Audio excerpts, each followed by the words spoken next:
আজকে খুবই শর্ট একটা ব্লগ নিয়ে চলে আসলাম। আসসালামু আলাইকুম সবাইকে, আশা করি সবাই খুবই ভালো আছেন। সেই দিন ওয়েদারটা অনেক সুন্দর ছিল, বৃষ্টি বৃষ্টি ভাব।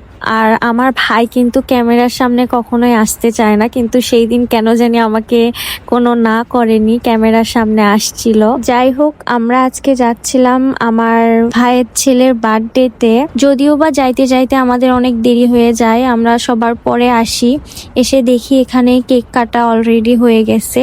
তাদের প্রোগ্রাম দুইভাবে করা হয়েছিল, রাতেও একটা কেক কাট করছে, দিনে এই কেকটা কাট করছিল। আমরা পরেও যাওয়ার সুযোগ পাইনি। আর এটা হলো আমাদের কিউট বার্থডে বয়, ও জাস্ট ঘুম থেকে উঠলো, এই জন্য ওর মনটা অনেক ভার। যাই হোক, আমরা এখানে খাওয়া দাওয়াতে বসে পড়ি। আমরা খাওয়া দাওয়াটা কমপ্লিট করে বাসার উদ্দেশ্যে রওনা দেই, কারণ ওয়েদারটা এত খারাপ ছিল, অনেক বৃষ্টি বৃষ্টি ভাব, যখন তখন বৃষ্টি চলে আসতে পারে। কিন্তু আমরা ভাবতেও পারিনি যে এমন তাড়াতাড়ি বৃষ্টি চলে আসবে। মানে রোদ বৃষ্টি দুইটা একসঙ্গেই হচ্ছিল, আপনারা দেখলেই হয়তো বুঝতে পারবেন।